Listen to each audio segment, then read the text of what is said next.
All right, welcome to another episode of Keeping It Real, the largest podcast made by real estate agents and for real estate agents. My name is DJ Paris. I'm your guide and host through the show. And today, once again, is our monthly series called Learn with a Lender with Joel Schaub from Guaranteed Rate. Let's tell you more about Joel. Joel is the vice president of lending at Guaranteed Rate. He's been doing loans at a high level since 20 years now, actually 21 years. He's been doing this since 2003. And he got to that level of being one of the top lenders in the nation because of what he does specifically for agents, which is he gives back part of his commission to your client on every transaction. Last year alone, Joel gave back over $300,000 in closing costs to buyers who worked with him. And that puts Joel's volume in the top 1/10% of all lenders nationwide, which is a really impressive number because there are over 400,000 loan officers in the country. And Joel is currently ranked 137 out of 400,000. So he is really at the very top of the mountain. Last year alone, he closed 319 transactions, his highest ever. And that was for 126 million in loans, which is insane. This year, he's already closed. And remember, this is not an easy year for loan officers. He closed 106 transactions already for just over $45 million. Insane. Now, if you're ever looking for to work with maybe a different loan officer, maybe you don't have a great relationship with the people that you've worked with in the past, or you just want to expand your business and want to partner with one of the best, we cannot more highly recommend Joel. He's the very best we've ever worked with. Guess what? He did my loan. That's how much I like him. And it's not because he's my friend. It's because he's literally the best. Joel can be reached at, and I want everybody to shoot him an email, joel@rate.com, JOEL at rate.com. Ask to be put on his newsletter, but also ask to have a conversation with someone on his team where you guys can talk about how he can help you grow your business. Shoot him a text message also, or call him at 773-654-2049. Let's say hello to the biggest Cubs fan I know, Joel. Welcome again to the show. Hey, DJ, thanks so much for having me on. I love it that you referenced the Cubs. Even though they're not having a good year, you got to stay positive. And that's kind of the message that I send over to real estate agents every time I meet them. It doesn't matter what the market is, you got to stay positive. And that's what we're doing with the Cubs this year. Well, as a Cubs fan, that's pretty much always how it is. It's we don't win, but we don't care. We just enjoy. There is an old saying, I think, right? Win or lose, we'll still booze. You can go out to Wrigley and have a good time. That definitely holds true this year when they're not winning too many games. Awesome. Well, I think we have to talk about rates because rates are in the ether. Everyone's, either frustrated about rates, hoping that rates move a certain direction, or just wanting to know from somebody like yourself who really has an inside track to what's going on in the lending world. What do realtors need to know about what's going on today, right now with rates? Well, listen, we're now in this new normal, right? Where when a client hears that rates are at 6 or 6.5%, they're actually not scared off by this, right? They may not like it, and I don't like it either. But if you're an agent, you're not telling borrowers something that they don't know already, right? It used to be, DJ, even just a few months ago, this was news. This was something that borrowers were not expecting. And now we're finally getting to the point where everybody's expecting it, right? We're actually off from the highs. There were rates that were in October and November for a 30-year fixed that surpassed 7%. And now on today, they're averaging in the low sixes. It's something that we can spread positivity about, that they're not as high as they once were. Yeah, when I first bought a condo, I think it was 2005, and I was a younger man with, I think I still had pretty good credit, but I certainly didn't have the income that I do today. And that's true. I had perfect credit almost, but very little income. But I remember I got 5.5% maybe around that number, somewhere around there, and I was that was okay for me, and it seemed reasonable. So I think people need to remember historically that we're, if we're just comparing against the 3% days of a few years ago, you're always going to lose because those were historic lows. But people are still concerned, thinking that rates are higher than they'd like to be. Realtors are obviously struggling with this with their buyers. So what sort of opportunities are there right now that agents should be educating their clients about, and how to take action? Well, right now, since rates are higher, we just have less buyers, right? We just simply do. They've been priced out. So there's a lot of people that only could buy DJ when rates were at 2.5 or 3.5%. And now that they are up over 6%, there is a contingency of buyers that just are not in the market. And so it means if we are in the market, we have less bids on that property, even though as the moment I say that, I know that agents out there are saying, not in my market. We're seeing multiple offers on hot properties, and I understand that for sure. But if we're a buyer in this market, and the strategy would be, I'm going to wait until rates come down to buy, it's not a good strategy, right? There's going to be even more of an influx of buyers if all of a sudden rates drop. And we don't anticipate them just overnight dropping a full point. I think it's going to be a gradual thing, but I do think that it's going to start this year.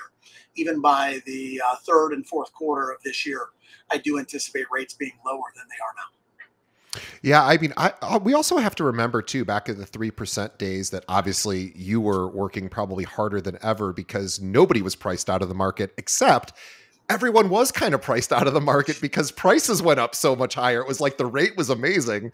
We're like, ooh, I'd like to only pay 2.75%, except I can't get anything because everyone's buying things $100,000 over asking without even going to see the property. So let's all also, everyone, viewers, listeners, remember that those weren't just the easy days. Those were good days, but they were very difficult to actually get. If you had listings, you were doing great. If you had buyers, it was tough. So now, as Joel mentioned, yeah, rates are higher, but boy, I'd rather have less competition and a slightly higher rate, or even a much higher rate, knowing that I could at least get the property that I want and then refinance a couple years later and bring that rate down.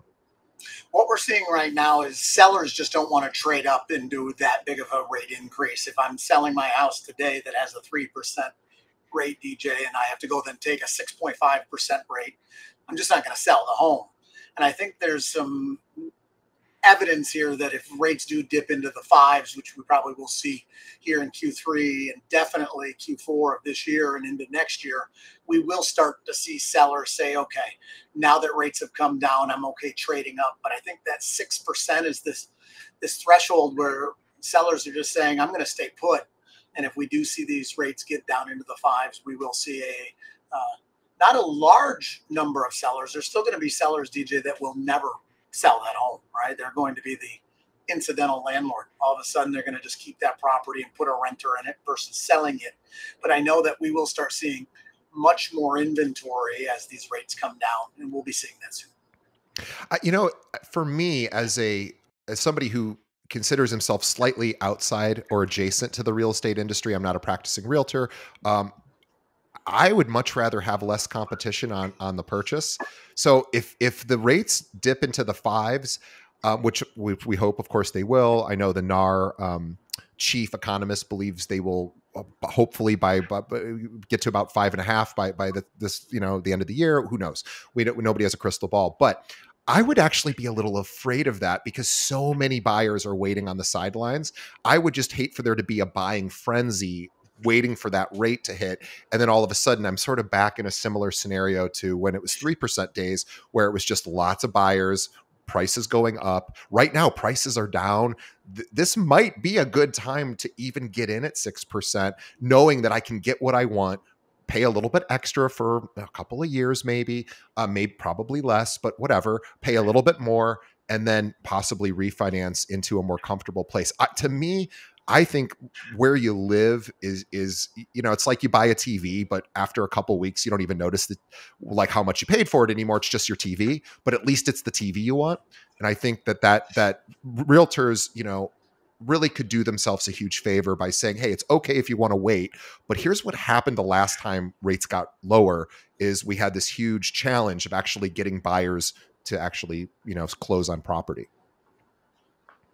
So the action plan, if you're a realtor, is have the clients actually speak with a loan officer, somebody on the mortgage side, to make sure they're comfortable with the payments. So we're so focused on this rate, but we don't put a rate on a check every single month. And I'm dating myself saying a check, but you're making a monthly payment, and the payment is what matters. It's not the rate. So understanding what the all-in payment is, and if you're comfortable with that payment, let's buy something. If we're not comfortable with that, then we have to wait.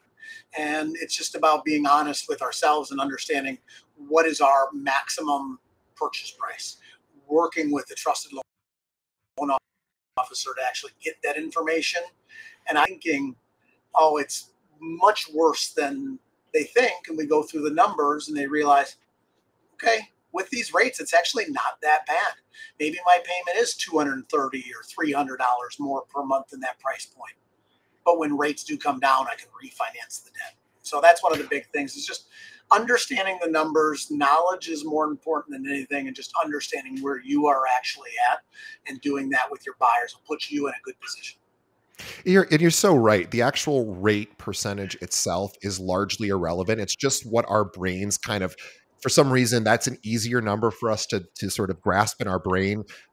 Rates are high, rates are low. I know that number, but you're right. At the end of the day, it's about how much did I pay for the home, how much down payment did I have, and what's the check I'm writing every single month. And honestly, if it was me as a buyer, I would say, okay, my purchase price, because rates have gone up, my purchase price has probably come down, but so have prices a bit in certain areas. So I would still want to look at lower priced properties and see if maybe it's not quite as big a chasm as back in the 3% days where I could afford, a home that's an extra 150,000. Well, maybe prices have come down enough now to where that actual chasm between what you want and what the price is actually not as great as it used to be. So I actually think I would encourage everyone, and not just because it's good for the industry and good for the economy and good for your business, but I actually think there's an opportunity here to take advantage of what a lot of agents aren't willing to do, which is a lot of agents are just sitting on the sidelines waiting for the rates to change. And it's like, okay, maybe that'll work out and eventually rates will change one way or the other. But I would encourage your clients to start looking, because the moment somebody sees, as somebody sees their dream place, a lot of those trepidations and challenges go right out the window. They're like, we're going to have this place. Yep, it's at 6%. Okay, I don't care. I need this place, and we'll refinance later. I love that you say that, because the payment really does break down a lot of the walls of, oh, I don't want to buy because rates are high. So if you're an agent right now that's dealing with a lot of clients that are move up or higher end buyers that already own a home, yeah, you do have an issue, right? A lot of people don't want to move. But I work with a lot of agents where their book of business are first time buyers. You're working with people that are already renting. And in a lot of markets throughout the United States, rents are as high as they've ever been. It's very easy to spend $2,000, $3,000, or $4,000 a month in rent. And it's funny when you talk to these borrowers and say, well, I'm going to wait one more year. I don't like 6.5%, or I don't like 5.75. I'm going to keep paying the rent. Well, that's 100% interest. Every single dollar that you spent is money gone when you're renting. I'd much rather have 5 or 6% of my money going to interest than 100% of it going out the window for rent. Right. And so educating and talking to borrowers and seeing what they can buy for an equal, or even sometimes, DJ, lower amount than they're paying in rent right now. It's just that little switch that'll go off in a borrower's mind. You got to make the phones ring. You got to go create your own destiny right now. You can't just wait for borrowers to call and say, I'd like to buy a home. It doesn't work that way anymore. So find out where renters are and be the person that they go to, and educate and teach, and your business will grow. And right now, you're right, it's the absolute best time to reach out to first-time homebuyers, renters in particular, and just saying, "Hey, you got a huge opportunity now. So many buyers are sitting on the sidelines. Let's get you out of, giving away all of your housing money to the landlord, and let's figure out a way to, to get you obviously some a little bit of principal and also some tax deductions next year on the interest." I think huge opportunity for anyone renting. So here's a quick little opportunity I have for anyone listening. If you're looking to find more renters, um, reach out to anyone you know who works at a company, especially like a tech firm, where maybe it's a skewed younger workforce, maybe people in their 20s in particular. And I would offer to reach out, say, "Hey, who is there an HR manager at your company, or who, can I come in and just plan a lunch and just do a quick little informational session about, why maybe buying now is a good idea, or why people should consider home ownership versus renting." And I would reach out to whoever is in charge of the HR or in charge of these events and say, "Hey, can I come in and bring lunch?" I mean, this is a huge opportunity right now. If you're like, "I don't know any renters," you can find them, talk to your clients, say, "Hey, do you have a lot of 20 somethings in your office? I would like to come and do a presentation," and bring somebody like Joel along with you who can actually have the conversation and talk about this elegantly. And then, reap all the benefits of these people who aren't shopping rates. They're not worried about rates. They're just wanting to maybe consider what the next step is. And the rate is not as important to them as somebody who's already got a mortgage and looking to either upgrade or change. So yeah, huge opportunity there. I always lead with education. When you go do those events, you talk about the number one objection that younger people have is the down payment, right? So I just always use this example. If somebody's paying $2,000 a month in rent, DJ, they're going to spend $24,000 this year, right? If we negotiated rent per year the way that we do per month, everything would change. If you said, "I'm going to give you $24,000 to live here for the next 12 months and you're going to give me nothing in return," I have to think that rents would be lower. They probably wouldn't be. But when you put it in the actual annual dollar amount, and then you say, well, you could actually buy a home with just 3% down on a first-time home buyer program, or 3.5% down on an FHA program. You could buy a $400,000 house and only put down $20,000. And we have ways to help you with the seller to cover your closing costs. So do you want to spend $24,000 over the next 12 months, or can we put together 20 grand and actually go own a home? And that's the big benefit that we talk about. I love that. And I am starting to see a lot more buyers now taking advantage of the 3% programs, the 3.5% FHA. We're seeing a lot of that here at our brokerage, where people are doing more of those deals where they are lower, initial upfront and still getting pretty good rates. This is another great opportunity to talk to anyone renting and say, "Hey, I got so excited about it. So excited. I think the camera went out, but I love the idea. It's just such a great idea to get out there and actually educate. Well, Joel's camera is gone, but his voice is still there. So we will power through. We only have a few people watching us live anyway, so it's no problem at all. But Joel, I've also been hearing these rumors that, and it might just be marketing stuff, but I'm hearing like, oh, there's these programs now at certain lenders where even people with moderately okay credit, or even less than okay credit, are getting the same rates that people with perfect credit are having, or even better rates sometimes. And so I want to just talk, is that happening? If not, let's dispel that myth. Yeah, you see it in the news a lot lately, right? The Biden administration is giving people with lower rates better, or lower credit scores, I should say, better rates than somebody who has good credit and a good down payment. Just do a quick search. It's not hard to see all these news stories coming up. And really, it's Fannie Mae and Freddie Mac have retooled their loan level price adjustments. And to put it really easily, because they've been around for years, it's just another way to price risk, DJ. If you had a lower credit score, you would probably be charged a higher interest rate, right? If you're putting less money down, you'd probably be charged a higher interest rate. So none of this is new. What did happen recently was that they did make it easier for people with lower credit scores and lower down payments to pay less in fees. And so it's overall a good story. Mixed in there are some casualties where people that do have good credit scores and people that do have good down payments are paying slightly more than they would have 3 months ago. So that's absolutely true, but I want to dispel the myth that anybody who has a 650 credit score today is going to have a better interest rate than somebody who has a 780 credit score.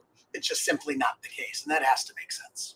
Yeah, it does. And you know, there's that old expression for news media, which is if it bleeds, it leads. Meaning, you know, as pretty obvious. But in case anyone didn't understand that, it's if it's you know, if it's going to elicit outrage or fear or you know, those are huge human emotions. So obviously, news media outlets will focus on that part of it. And your video is back, which is great for our viewing audience. But yeah, so this is, you know, this is just if it bleeds, it leads. Again, an opportunity for an agent to correct the narrative that some of the news outlets are projecting just to get, you know, more views and clicks. So I want to give you an example of this, though, and I don't mean to cut you off, but it please. really is important to understand that these loan level price adjustments have been around forever. We've just retooled them on the Fannie Mae and Freddie Mac side. And so here's a perfect example. A borrower that had a 20% down payment and a 650 credit score today would pay about $3,000 less in costs on a $400,000 loan than they would have before, okay, which is a positive thing. At the same time, a pretty cookie cutter deal where somebody has a 740 credit score and they're putting down 20%. That person now is going to pay $3,000 more than they would have before. And that's kind of the outrage, right? Somebody that has good credit, a pretty typical situation, 20% down, their loan level price adjustments have gone up by 75 basis points, where somebody with a lower credit score improved by 75 basis points. And so we're never going to get this exactly right. They're trying to make it more equitable for lower credit score borrowers and more first-time home buyers. But there are casualties along the way, and I can definitely see the outrage on both sides. Yeah, and again, we should just point out again, this is the exception rather than the rule. It's very unusual, and it's really just a convergence of events that are happening that create this. It's not to specifically punish the people who are doing well with their credit and reward the people who have struggled. It's just kind of a confluence of events. It's a weird sort of thing. The media sees it, goes, "Ooh, great time for an article to get some clicks," and you know, let's get people pissed off who worked really hard on their credit. And obviously, you know, it's not as widespread as. So I'm glad you dispelled that. So agents don't have to freak out when they are dealing with clients with good credit. But it's important to have these conversations with a loan officer like Joel, like you, so that I don't have to worry. Oh my God, I just saw this news story. First thing I would have done was lob a text over to you going, "Is this true? Do I have to worry about this?" And you would have said, "Don't know. Here's how it works." So this is why it's so important to partner with, you know, people like Joel, like you, who can actually help me navigate as the agent through this so that I know what to say to clients. That's what I'm always worried about, is what is my answer when a client asks me a question? And of course, we always want to be seen as the knowledge source. So having somebody like you on my team would be helpful, because you're going to feed me and I'm going to then feed that to my client. I recently talked about this in my weekly newsletter that breaks it down so that you'd actually have bite-sized pieces that you can talk to your buyers about or your sellers about. And instead of having this legal mumbo jumbo about Fannie Mae's loan level price adjustments, it's kind of written out for you. You can actually dissect it and understand in, you know, less than 60 seconds how you could disseminate information and not only sound smarter, but be smarter, understand what's actually going on in our industry. So if you want to sign up for the newsletter, it's free. You can simply email me at Joel, Joel, at rate.com and say, add me to your newsletter. Then we'll send that over to you on a weekly basis so that you'll have up-to-date information about the market. Completely no obligation. We're happy to help you guys every step of the way.